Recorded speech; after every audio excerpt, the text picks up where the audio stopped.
This is a short book review of a couple books that I finished reading. The first, In the Shadow of the Empress.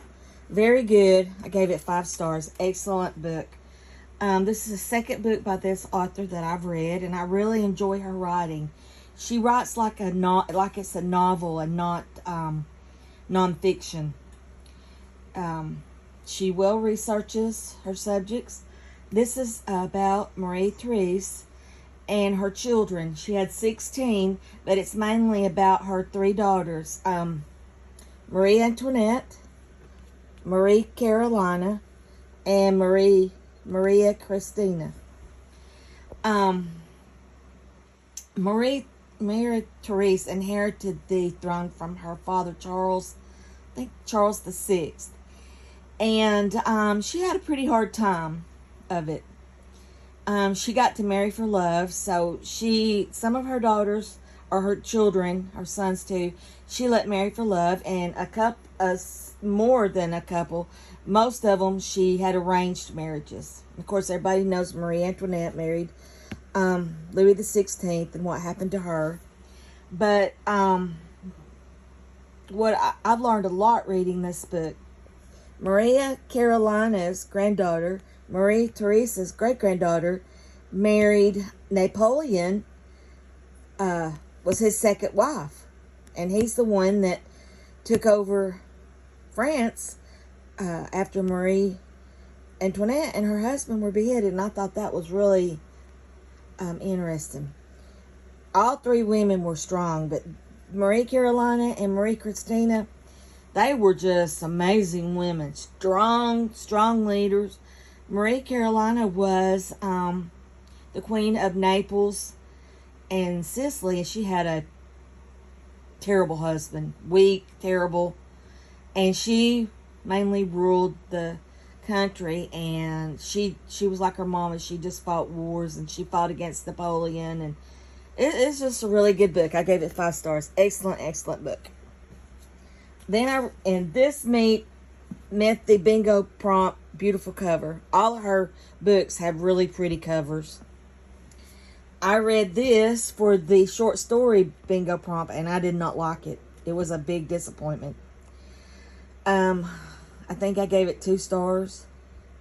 It was just not what I wanted. I was looking for. I liked it's what if, none of the subject was I really interested in. And even the chapter on Robert E. Lee, what if Robert E. Lee's orders weren't intercepted in one of the major battles?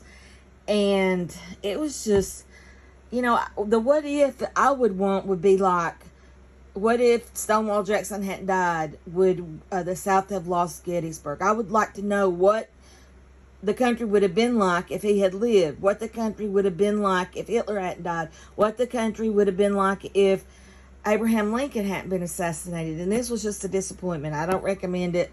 I'm getting rid of it. It was just a big disappointment. This book was very good. I think I gave it 4 stars. About the Hatfields and the McCoys. I learned a lot reading it. Crazy families. McCoy was just obsessed with getting back at the Hatfields. He was just psychopathic towards that initiative. It just ruined his life, dominated his life. He lost quite a few sons, a daughter. His wife was mentally damaged from injuries. It was just a wild time. They don't really know what significant event started it. They think, it was the Civil War, the sides, who was on what side, and had to do with lumber rights, and Josie Hatfield falling in love with the McCoy girl. It's just crazy. I recommend it. One thing I found interesting was one of the governors, I don't remember, I think it was the governor of West Virginia. The Hatfields lived in West Virginia, and the McCoys lived in Kentucky. And they intermarried, and it was just...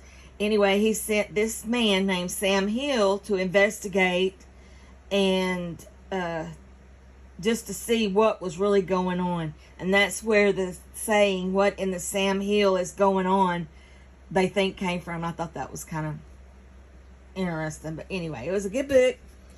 I recommend reading it if you're interested in the subject matter. And another book that I read that I gave 5 stars, and it was so, so, so good. It was The Greatest Trader, about, oh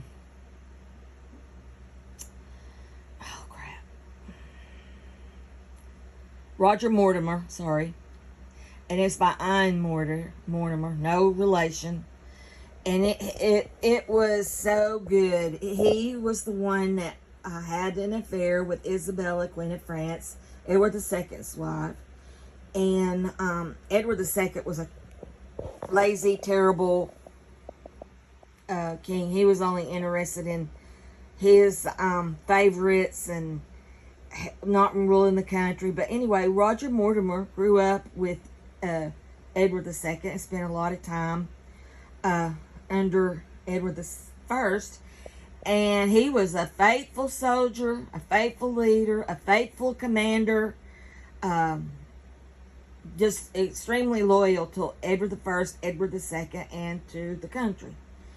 And when Edward II took up with the second guy, Piers Gaveston, I think was his name. Might have been the second, whatever the second guy was. Anyway, Roger Mortimer kind of turned against Edward II. And because the favorite was ruling the country and not Edward II. And anyway, Roger Mortimer was arrested, and then he was sent into exile to France, and Isabella of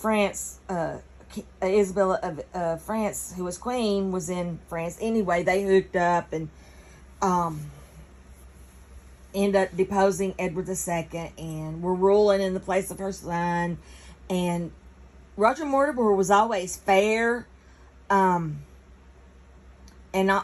everything he was involved in was for Edward II and the country's best interest. But when he came back, towards the end of his life, he kind of became greedy, and he started taking money and land and castles and all that kind of stuff. Anyway, Edward III overtook his mom and Roger, and had Roger arrested, and he was eventually hung. And it was just a good book. I highly recommend it. It was easy reading. It was another one of the nonfiction that read like a novel. Like, one of my favorite authors is Dan Jones, and his his nonfiction is so good to read. And this one was too, and I highly recommend it. If you don't know anything about Roger Mortimer and you're interested, you learn a lot. So that's my 4 book reviews. Thanks for listening. Bye.